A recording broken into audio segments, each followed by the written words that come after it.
va commencer là, où on a terminé la semaine passée.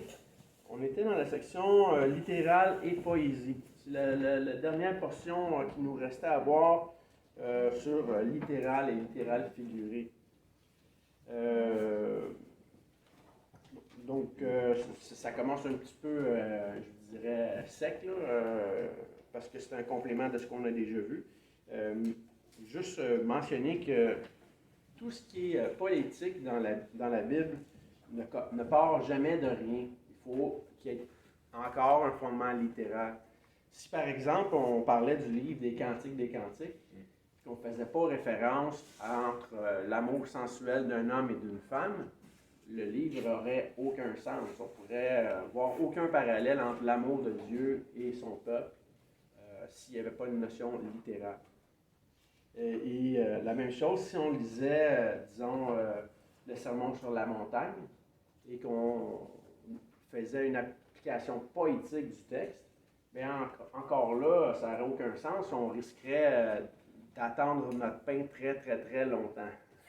Donc, la question de littéral est toujours quelque chose d'important dans nos lectures.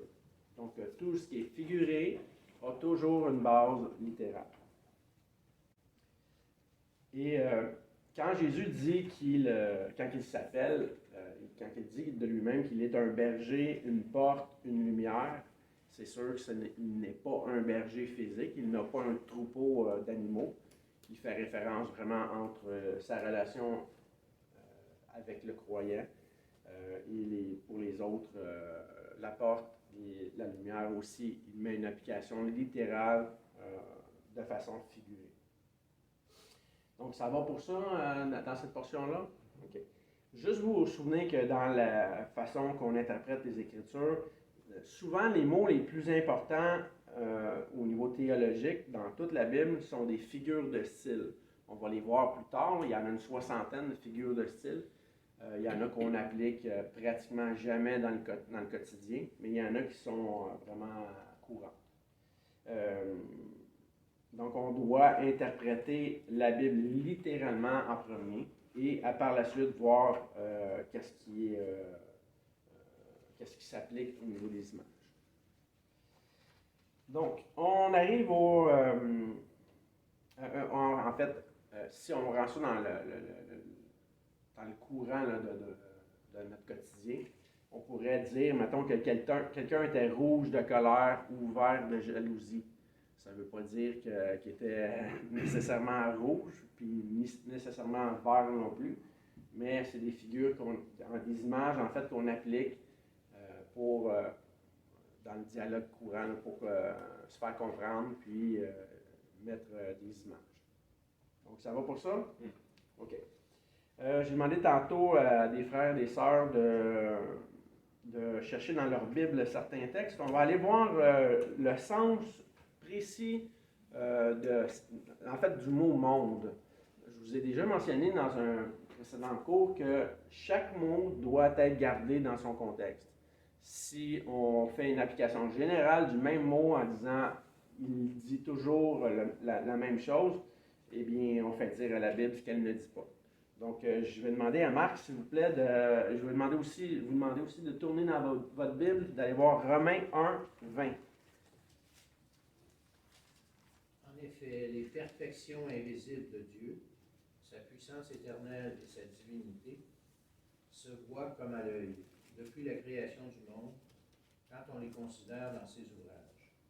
Ils sont donc inexcusables, puisqu'ayant connu Dieu, ils ne l'ont point oublié comme Dieu. Parfait. Parfait, merci beaucoup. Donc ici, le mot monde, en fait, ça nous dit que la puissance éternelle de Dieu, sa divinité, se voit comme à l'œil nu depuis la création du monde. Donc ici, le mot monde fait référence à quoi selon vous? Donc la Terre en général, la création. La Terre, la création. Parfait. Je vais demander à Samuel de lire Jean 1,9. On va voir une autre application. Je vais vous laisser le temps d'aller le trouver. Là. Jean 1,9. On va aller voir ici le mot précis du mot monde. Vous allez voir qu'il n'y a pas la même signification.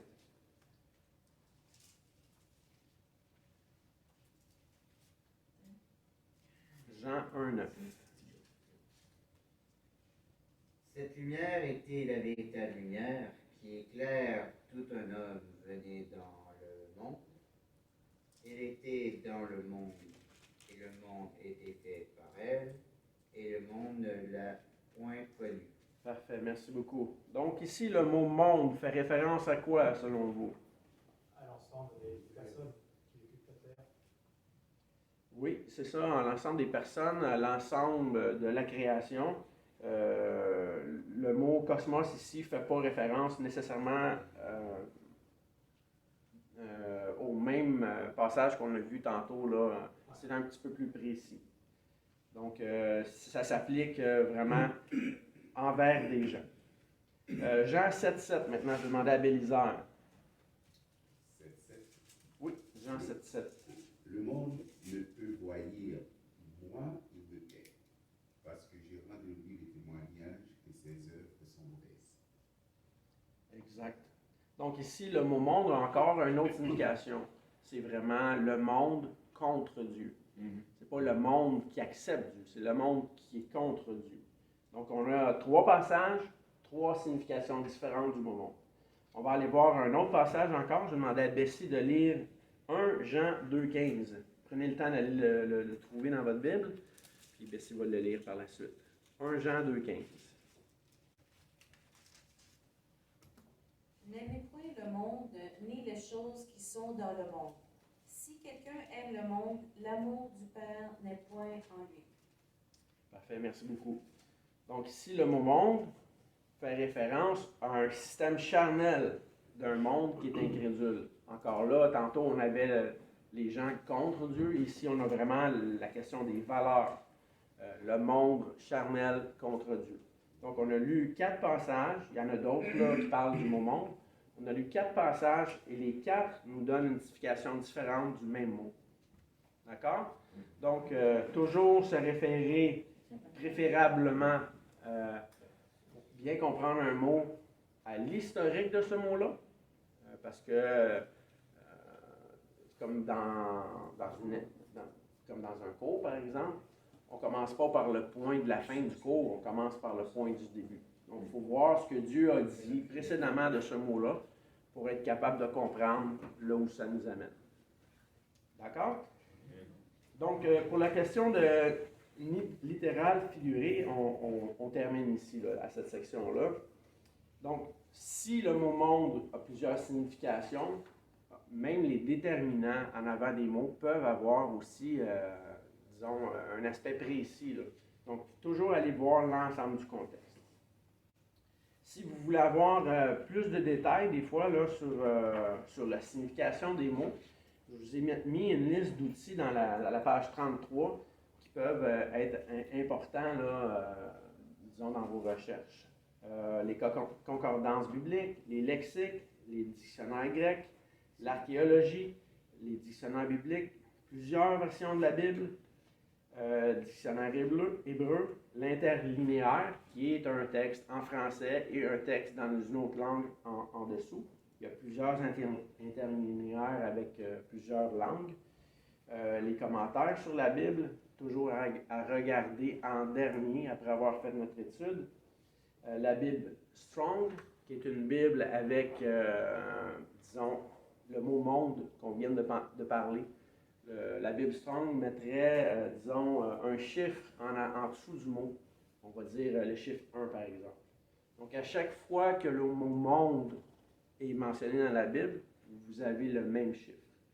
Donc, si le mot monde a différentes significations, bien là, à ce moment-là, ça va être important d'aller voir vraiment le sens de chaque mot. Ce qui est intéressant avec la Bible Strong, c'est que on voit rapidement, avec la liste des numéros, que certains mots sont utilisés seulement, disons, une fois dans la Bible. Alors qu'un mot qui aurait une signification similaire peut être utilisé 100 fois. Donc, ça peut être intéressant pour des recherches pointues. Il y aurait aussi les textes historiques qui peuvent être importants et les évangiles chronologiques. C'est quelque chose qu'on entend très, très rarement parler dans la Bible. Il en existe très peu également. En fait, c'est un résumé des 4 évangiles qui ne fait pas de répétition de texte. Comme par exemple le passage où Jésus parle avec la Samaritaine, par exemple. En fait, je sais que c'est dans Jean 4. Je ne sais pas s'il se retrouve dans un autre évangile, mais admettons là, qu'il serait dans l'évangile de Marc aussi. Mais les évangiles chronologiques vont vous mettre chaque texte sans répéter l'épisode de la Samaritaine. Par contre, si dans Jean, il y a une phrase qui n'est pas mentionnée, qui est marquée dans Marc, ils vont vous l'indiquer aussi à la suite. Donc, ça nous aide vraiment à voir l'ensemble du ministère de Jésus de façon chronologique, sans avoir une répétition, puis en même temps d'être capable de mieux situer dans le temps chaque événement. Je travaille depuis déjà plusieurs années sur un évangile chronologique comme ça, avec les 4 évangiles. Je vais aussi ajouter le début des Actes des Apôtres, qui nous parle des 40 jours où Jésus enseigne aux disciples là, après sa résurrection. Donc, dernièrement, disons dans la dernière année, je lis souvent la Bible, là, les 4 évangiles de façon précise pour aller voir des textes en particulier, mais j'ai pris l'habitude de me référer aux évangiles chronologiques pour faire ma lecture quotidienne. Donc, ça m'a aidé vraiment à réformer ma pensée sur certains passages et à mieux cerner vraiment qu'est-ce que Jésus est en train de dire. D'accord? Donc, ça serait quelque chose que je vous encouragerais à lire au moins une fois dans votre vie. Ça fait vraiment une belle différence là, dans notre compréhension des textes. Et juste vous mentionner aussi qu'un dictionnaire français, c'est aussi un excellent outil pour comprendre le sens des mots. Toutefois, un dictionnaire, ce n'est pas la parole de Dieu. Si par exemple, on prend dans le dictionnaire le mot liberté, le dictionnaire va nous dire que liberté, c'est faire ce qu'on désire, faire ce qu'on veut. Ça serait la définition du dictionnaire. Si on lit la Bible puis qu'on regarde la liberté, c'est pas du tout le même sens. La liberté, c'est de faire ce que Dieu dit. Ça nous rend heureux, ça nous rend libre. Okay? Donc, on voit qu'il y a une différence entre, des fois, l'usage d'un mot du dictionnaire et dans la compréhension générale du monde et ce que Dieu nous dit d'un autre sujet. Ça va pour ça? Des questions? Ouais, c'est comme la définition de l'amour selon les Écritures. La définition de l'amour selon les Écritures est très différente de la définition de l'amour dans la société. L'amour se réjouit de la vérité. Hein? C'est pas ce que le monde nous enseignerait. Donc, parfait. Donc, ça met fin à la portion littérale et littérale figurée. Maintenant, on va aller voir la place que l'on donne au Saint-Esprit. Okay? Pas seulement dans ce qu'on lit dans la Bible, mais dans ce qu'on comprend du rôle du Saint-Esprit. Donc, je vais vous donner une définition de l'illumination du Saint-Esprit. Ça a l'air compliqué, souvent, même ça a l'air mystique. C'est pas ça du tout. C'est pas du mystique, c'est très, très, très tangible. On va aller voir un petit peu comment Dieu se sert du Saint-Esprit pour pouvoir nous convaincre et nous amener à sa parole. Donc, la définition de l'illumination du Saint-Esprit, c'est l'œuvre que le Saint-Esprit fait en ouvrant les yeux du non-croyant et du confessant dans notre entendement, non pas de façon suggestive, comme je vous ai dit, pour que nous comprenions les Écritures par une saine compréhension des textes, sans eiségèse. Vous vous souvenez de ce mot-là, eiségèse? On l'avait vu dans les premiers cours, c'est le fait d'injecter notre pensée. Donc, sans eiségèse, dans le réel sens de ce que Dieu veut nous dire. L'illumination, c'est la capacité de comprendre la révélation déjà donnée dans la Bible de façon écrite, okay?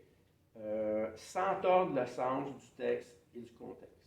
Donc, pour ça, ça va. C'est pas tellement compliqué. Vous voyez qu'il n'y a rien de mystique là-dedans. C'est vraiment très simple. Donc, le Saint-Esprit rend la vision des choses obscures claire. Ce qui nous apparaît un mystère, disons, mystérieux, bien, Dieu le clarifie au travers de ce que nous dit le Saint-Esprit par les Écritures. On va aller voir une liste disons, un résumé au lieu de détailler chaque passage là, de la Bible sur ce que fait le Saint-Esprit, on va aller voir un petit peu un sommaire général de ce que fait le Saint-Esprit là, de façon concrète. Donc, à la page 34, on dit que l'illumination est accordée aux non-croyants sur le salut, qui, lorsqu'ils s'entêtent, rejettent consciemment le point central de la Bible en Jésus-Christ. Donc, l'illumination du Saint-Esprit est donnée aussi aux non-croyants. Un non-croyant qui dirait « Moi, là, je ne comprends pas le salut, aucune notion sur le salut. La Bible nous dit que Dieu se révèle. » Okay? On va voir un petit peu plus tard dans Romains 1 que Marc a lu tantôt. On va voir un petit peu la révélation générale. Pour l'instant, on va juste se limiter à avoir cité la phrase. On va le revoir plus tard en détail. On dit que l'illumination est accordée aux croyants, celui qui a aussi volontairement cédé face à Christ, qui l'a confessé. On dit que c'est en fait, que la conviction du Saint-Esprit est une chose séparée et distincte de la réponse au salut. Donc, je peux avoir compris le salut et jamais avoir voulu l'accepter. Ça ne veut pas dire que j'ai pas compris. Tous les hommes seront convaincus par le Saint-Esprit.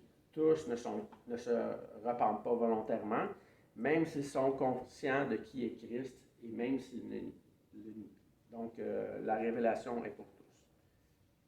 On dit aussi que la révélation est progressive. Je ne sais pas si vous vous souvenez de votre conversion, au début de votre foi. Moi, c'est un élément que au début que je doutais, je me disais que la révélation de Dieu n'était pas progressive. Je pensais qu'un jour, on entendait le salut, puis là, on comprenait tout, ou on rejetait, mais je me rends compte qu'à travers les années, même quand j'étais petit, Dieu se révélait par certains aspects. Donc, c'est pour ça qu'on dit que la révélation est progressive. Si Dieu se révélait entièrement d'un coup, moi, je vous garantis que j'aurais probablement jamais rien compris. Là. Ça aurait été trop pour ma petite tête. Là. Donc, on dit que la révélation de Dieu est progressive. Et encore là, avec le verset que Marc nous a lu tantôt, là, avec le contexte, on va mieux comprendre tantôt ce que ça veut dire. On dit que l'illumination ne fait pas en sorte que nous n'avons pas besoin de rien faire. C'est pas parce que Dieu nous illumine qu'on demeure passif et inactif. Au contraire, même en tant que croyant, on a des choses à faire à partir du moment où Dieu nous révèle sa volonté. L'illumination ne fait pas en sorte que nous n'avons plus besoin d'enseignants.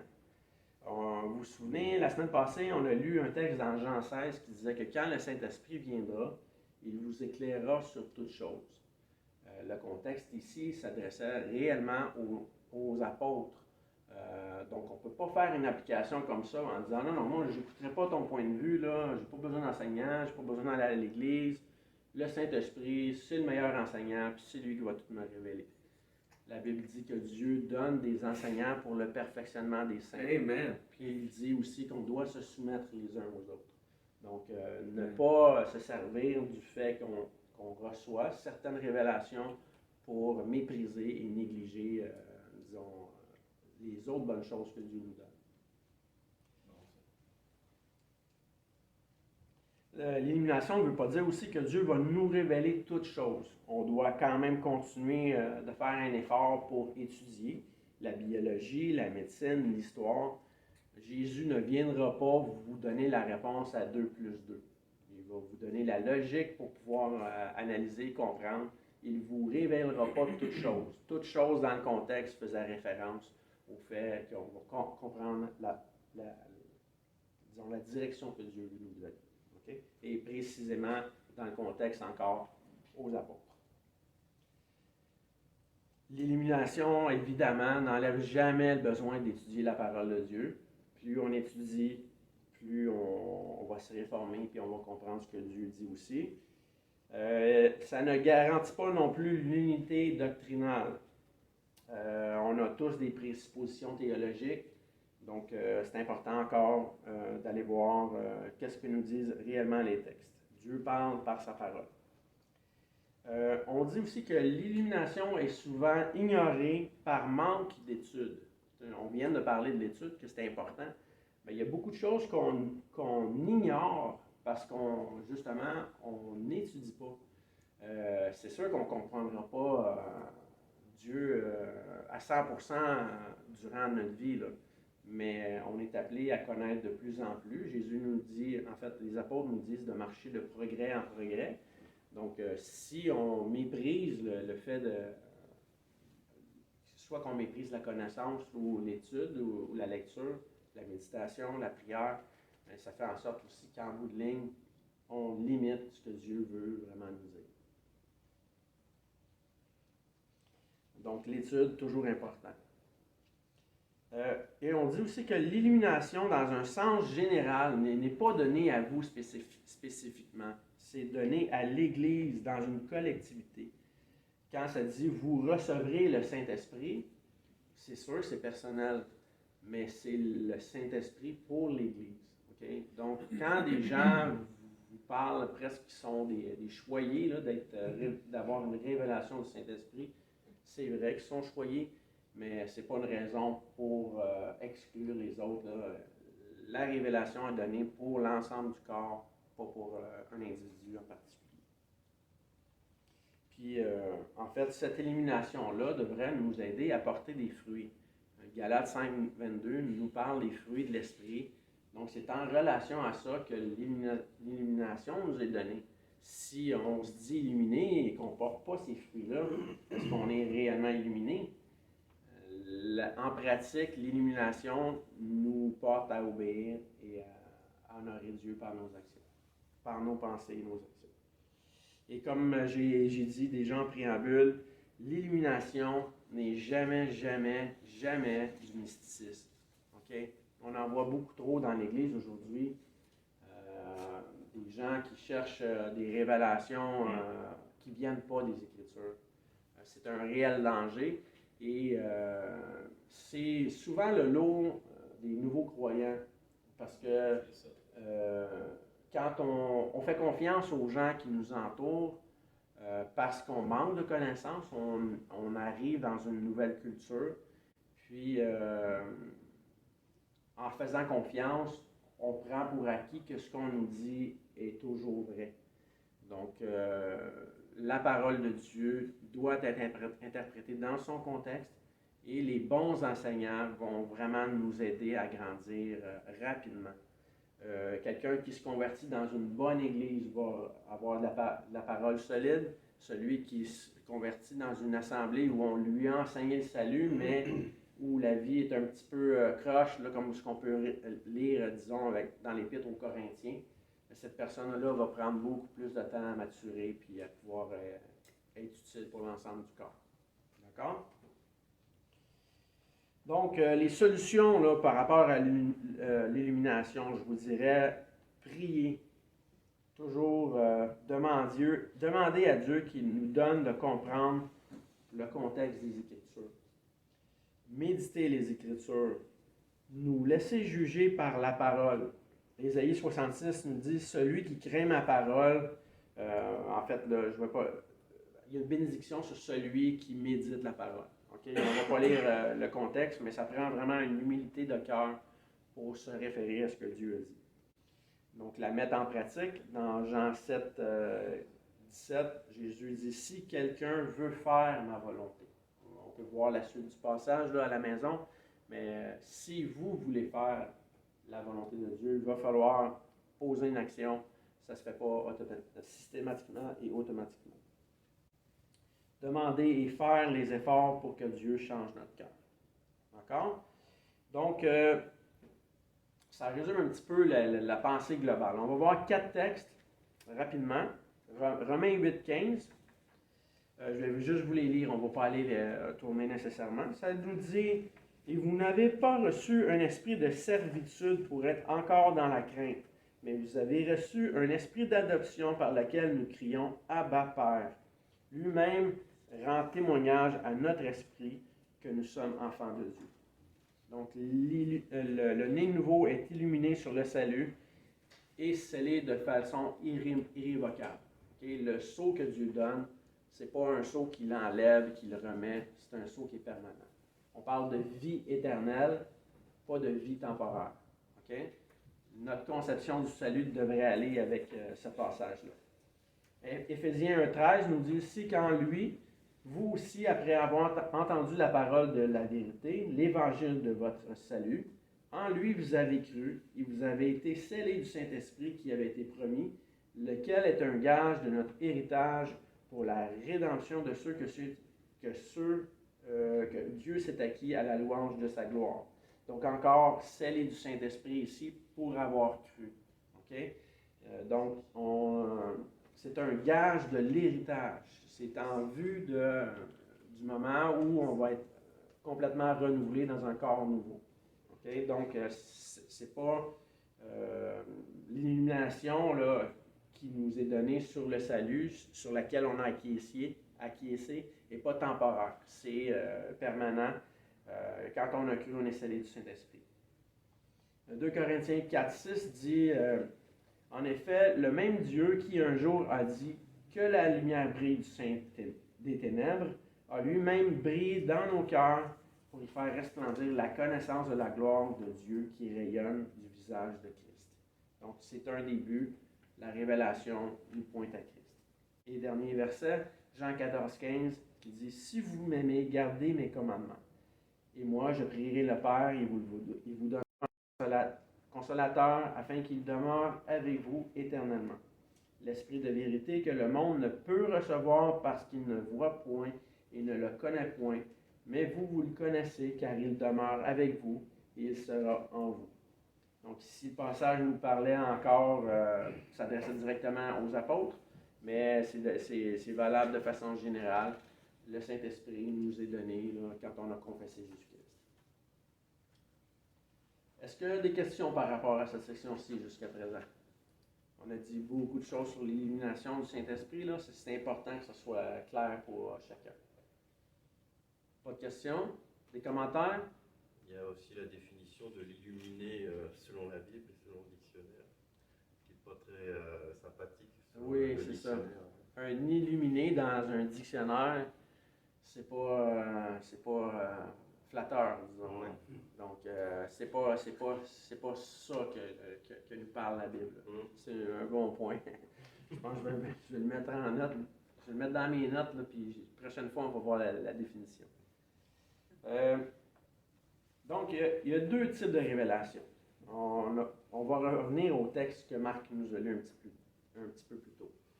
Il y a deux types de révélations du Saint-Esprit. Il y a la révélation générale et la révélation spécifique. Donc, on va aller voir encore le texte de Romains 1. Romains 1, 18.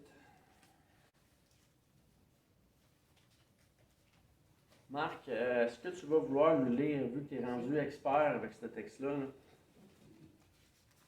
La colère de Dieu se révèle du ciel contre toute impiété et toute injustice des hommes, qui retiennent injustement la vérité captive, car ce qu'on peut connaître de Dieu est manifeste pour eux. Dieu le leur ayant fait connaître. En effet, les perfections invisibles de Dieu, sa puissance éternelle et sa divinité se voient comme un œil depuis la création du monde quand on les considère dans ses ouvrages. Ils sont donc Oui, vas-y. Ils sont donc inexcusables. Parfait. Ils sont donc inexcusables. Okay? Donc, et la suite dit, ils ont connu Dieu et ils ne l'ont point glorifié. Donc ici, dans les versets qu'on a lus, ça nous dit que tous les hommes ont une certaine révélation de Dieu de par la création. Okay? C'est ce qu'on appelle la révélation générale. Okay? Je vous ai dit tantôt que quand j'étais petit, il y avait certaines choses déjà que j'avais compris. J'avais été malade à un moment donné, j'avais été hospitalisé 2 semaines dans une tente à oxygène. J'avais peut-être 3 ans, 4 ans, j'étais très jeune. Puis j'étais isolé vraiment dans une petite incubatoire. Là, puis quand on m'a sorti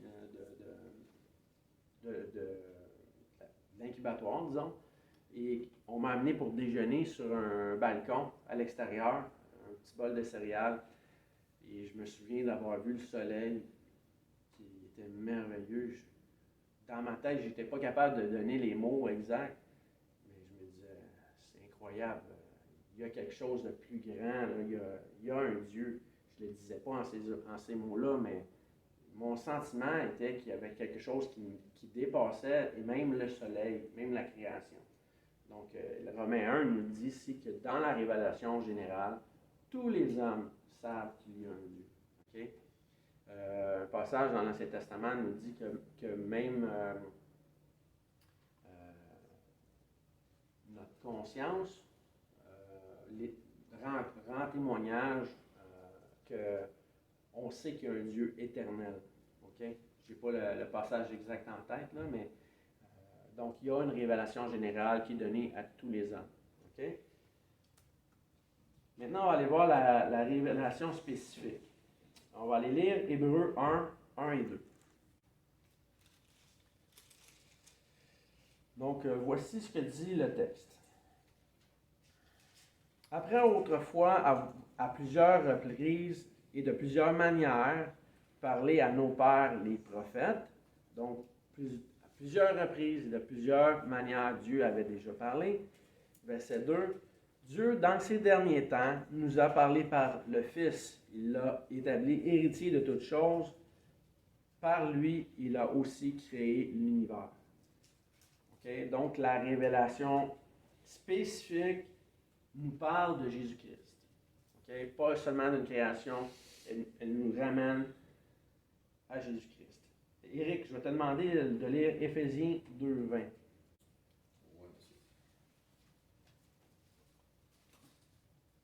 Éphésiens 2:20.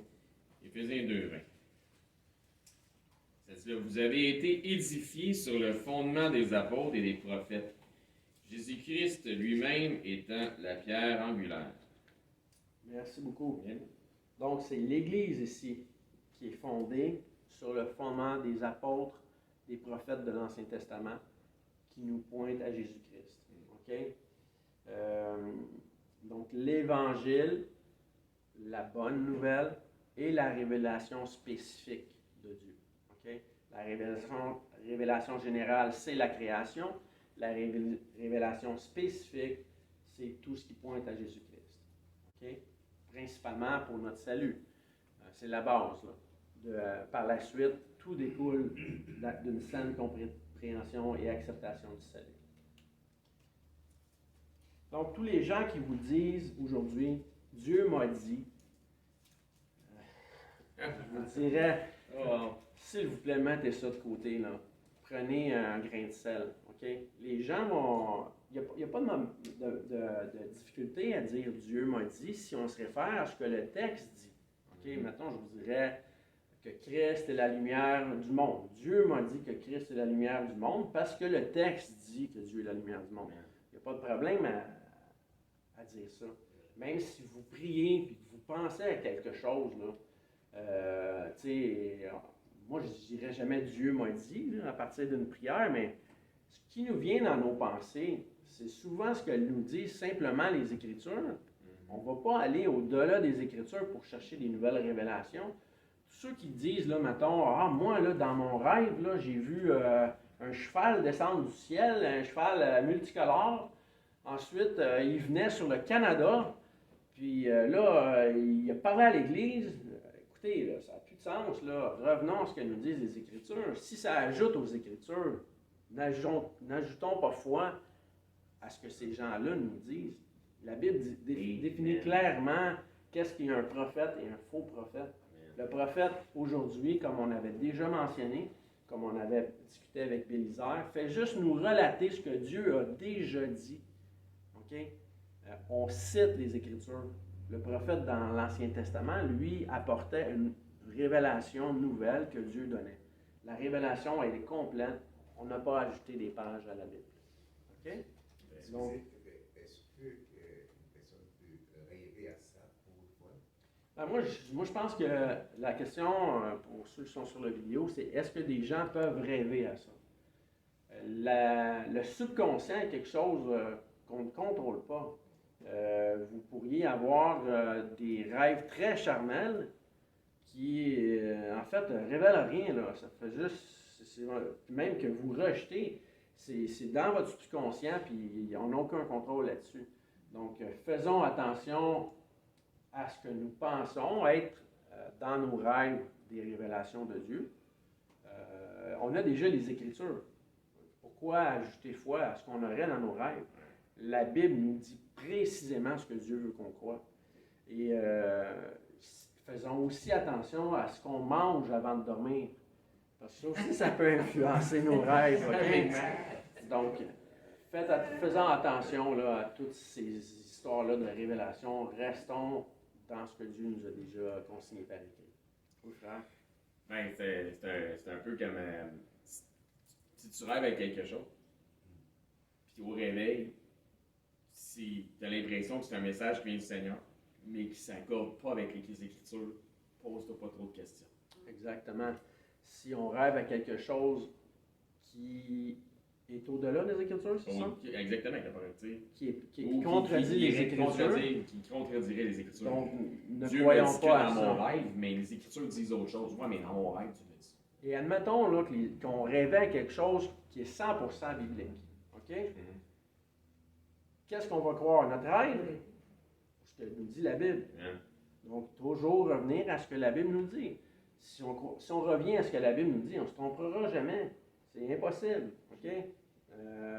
Des gens changent complètement leur vie sur une question d'un rêve. Moi, j'ai rêvé à l'Afrique. Je pars en Afrique. Mais non, mais ta famille est ici. Prends soin de ta famille. Il y a des gens. Moi, j'ai côtoyé des gens qui ont tout vendu, leur maison, leur voiture. Ils ont laissé leur travail parce qu'ils disaient, Dieu m'a dit que Jésus revient. Ben, c'est sûr qu'il revient, la Bible le dit. Mais il ne revient pas dans le temps que toi tu as déterminé. Il revient quand Dieu l'aura dit, quand Dieu aura décidé que Jésus revient. Donc, ces gens-là ont perdu des carrières, des travails, maisons, juste sur des présomptions. Okay? Ça ne changeait pas le fait que Jésus revenait réellement.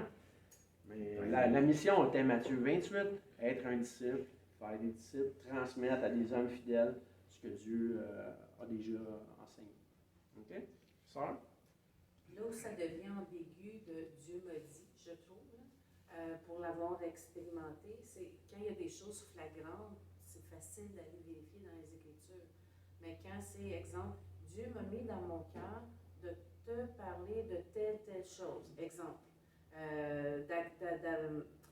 d'adresser un problème ou quoi que ce soit, là, ça devient ambigu de savoir est-ce que c'est vraiment le Saint-Esprit qui me pousse à t'en parce que ça peut être vrai, ou c'est juste parce que ça te tape ses nerfs ce que tu fais puis je veux l'adresser.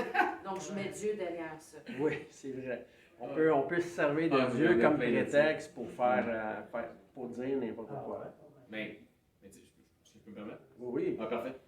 Mais pour le vrai, le Seigneur nous parle de ceux qui ont le don d'exhortation. Oui. Mais il y en a pour ceux qui pensent qu'ils ont le don d'exhortation. C'est une autre histoire. Entre penser que tu as le don et l'avoir vraiment. L'exhortation, ça doit se faire tout le temps dans la charité. Mais c'est un peu comme ça, elle nous dit, on doit dire les choses selon la vérité, dans la charité. Il y en a d'autres qui prennent leur vérité pour la vérité, ce qui fait toute la différence. Parce que ta vérité n'est pas nécessairement la vérité. Ça peut être ta réalité, et ta réalité n'est pas nécessairement la vérité.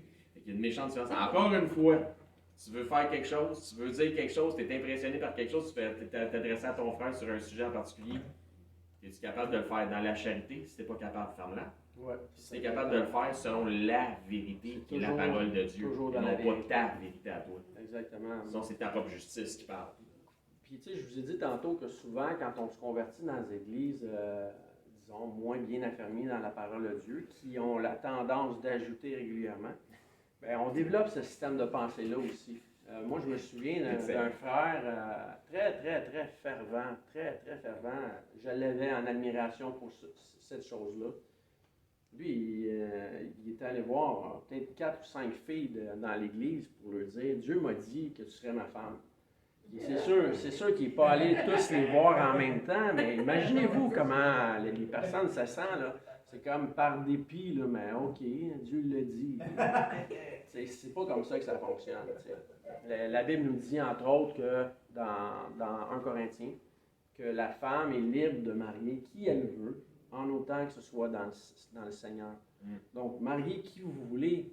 Marier un imbécile ou marier un sage, c'est libre à vous, mais vous allez en porter le poids. OK?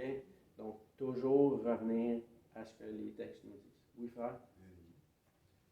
Mais par contre, on a vu dans la Bible, il y a des personnages que Dieu a donné le don d'interpréter les rêves. Toute chose dans la Bible a un contexte. OK? C'est pas parce que Dieu a ouvert la mer Rouge dans le passé qu'il va continuer d'ouvrir la mer Rouge aujourd'hui. OK? On voit Joseph qui interprète un songe alors qu'il est en prison. On voit Joseph qui est amené, on ne va pas dire de force, mais pratiquement de force là, devant le roi pour interpréter un songe. La Bible nous dit que la révélation a été donnée par Dieu. Daniel. Daniel. Il y en a plusieurs autres.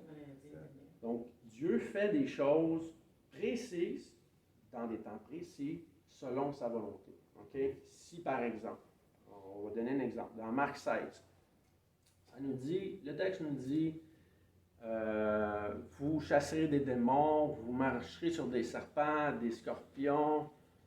Le texte précis s'adresse aux apôtres. On peut voir dans le breuvage mortel, on peut voir dans les actes que ce qui est dit dans ce passage-là, les apôtres l'ont accompli.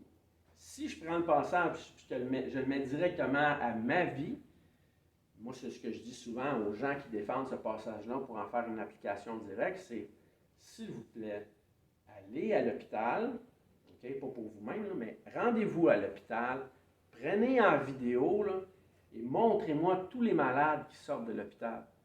Parce que c'est ça que le texte nous dit. Vous guérirez les malades. Okay? Donc, si vous ne faites pas ça, est-ce que c'est parce qu'on manque de foi? Ou c'est parce qu'on interprète juste mal le passage? Donc, le passage nous parlait de quelque chose de précis relié aux apôtres, pas du fait qu'on devait nous-mêmes faire des guérisons. Dieu fait des guérisons quand il veut, s'il veut, c'est pas un problème. Dieu peut continuer de faire ça aujourd'hui et on a des témoignages réguliers comme quoi que Dieu le fait. Sauf que si on est disons une vingtaine ici aujourd'hui, là, si Dieu nous a réellement donné le pouvoir de marcher sur les scorpions, de guérir toutes les maladies, s'il vous plaît, on ne perdrait pas notre temps ce matin juste à essayer de s'édifier. Là. On s'en irait chacun dans un hôpital, puis on guérirait tout le monde, tous ceux qu'on aime, tous ceux qu'on sait qui sont malades. Donc, il faut revenir à quelque chose de pratique. Donc, ta question est vraiment très bonne. Dieu a donné à certaines personnes d'interpréter les rêves par le passé. Aujourd'hui, la révélation est complète et on doit se référer à ce qui est des Écritures. Si par exemple, je vous dirais que j'ai le don d'interpréter les rêves aujourd'hui, quel serait le but du fait d'interpréter les rêves? La révélation, elle est là. Elle est dans les Écritures. Référons-nous à ce que Dieu nous dit pour qu'on connaisse sa vérité, sa volonté. On la connaît de ce qui est passé, de ce qui est présent, et on sait par l'eschatologie ce qui s'en vient aussi pour l'Église. On attend le retour de Christ. D'accord? Est-ce que ça va pour ça, frère? Okay. Si tu as d'autres questions, on peut en parler. C'est qu'on continue à rêver. Ah oui, certainement. Pas s'empêcher de On continue de rêver. C'est pas- On continuera toujours de rêver. Mais comme j'ai dit tantôt comme exemple, on pourrait avoir un rêve très charnel qui n'a rien interprété là-dedans. Là. On rejette ce rêve-là et on se dit, voyons, c'est un illogisme. Là, ça n'a aucun sens, ce rêve-là. C'est contre mes valeurs, c'est contre...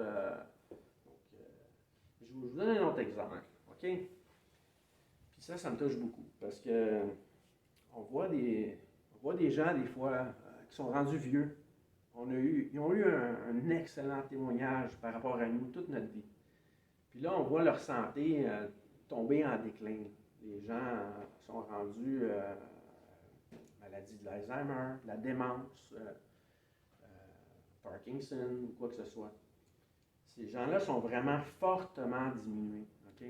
Moi, la démence, je trouve ça incroyable parce que tu n'as même plus contrôle sur tes actions.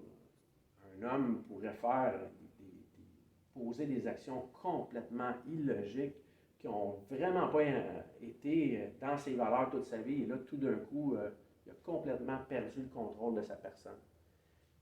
Je ne sais pas pourquoi je vous disais ça, là, mais il y a un impact réel là, sur la réalité et ce qu'on n'a pas même le contrôle, okay? Que ce soit les rêves ou autre chose. Donc, faisons attention de rester dans les Écritures et ayons de la compassion, s'il vous plaît, pour les gens qui souffrent, pour les gens qui sont malades, pour les gens que Dieu permet qu'ils demeurent malades. Il y a un homme dans la Bible, on a posé la question à Jésus, pourquoi cet homme-là est malade? Est-ce que c'est par ses péchés ou les péchés de ses parents? Jésus a répondu, pour aucune de ces deux raisons-là, simplement pour que la volonté de Dieu s'accomplisse dans sa vie, pour que cet homme-là vienne au salut premièrement. Donc, Dieu permet la maladie, souvent, on ne sait pas pourquoi. Et quand on saura pourquoi, on va dire, Seigneur, tu es tellement gracieux, merci. C'est difficile, mais Dieu veut notre bien et Dieu veut se glorifier. OK? Oui, frère. Deux choses concernant les songes dans Ecclésiaste, ça nous en parle à deux endroits. Ça nous dit que les songes naissent de la multitude des occupations. Fait que les affaires que tu vas rêver dans ta nuit, c'est souvent les choses qui t'ont impressionné dans ta journée. Puis, scientifiquement, ça a été, je ne sais pas jusqu'à quel point, là, mais c'est une vérité cette affaire-là, mais quand ils ont fait des études, c'est un sujet qui a été super étudié, là, les rêves, c'est que c'est exutoire, ça élimine ton stress de la journée, de ton cerveau, du fait de rêver. Mais ça nous dit aussi dans Ecclésiaste 7, je me semble que c'est 7 en tout cas, ça nous dit que dans beaucoup de songes, beaucoup de vanité, ça donne, dans le fond, il n'y a rien là-dedans. On pense qu'il y a quelque chose, mais il n'y a pas grand-chose. Oui, exactement. Puis ça vient juste de la multitude des activités de la journée. On a quand même des réponses là. Oui, c'est vrai. C'est vrai. Là, comme si par exemple, on pourrait rêver aux Canadiens de Montréal. Qui gagnent la Coupe Stanley. Jamais personne n'aurait eu ce rêve-là il y a 2000 ans. Ça fait partie de notre quotidien, donc ça nous influence. Et, la même chose pour disons, les films d'horreur aujourd'hui que les jeunes peuvent se mettre à écouter. Il y a des gens qui développent énormément d'angoisse. À l'époque, il n'y avait pas même ce phénomène-là dans la société. Donc, oui, les rêves, c'est un autre monde qui n'est pas nécessairement ce que la Bible appelle un songe. C'est totalement différent. OK? Donc, gardons ça en perspective, là. Toujours revenir à ce que la Bible nous dit et non nécessairement à ce qu'on peut imaginer comme étant vrai, comme notre frère a dit, ou comme ce qu'on peut penser être vrai. OK? Donc, on va arrêter ici pour aujourd'hui. C'est une des journées où je vais avoir respecté le temps sans... Et bon.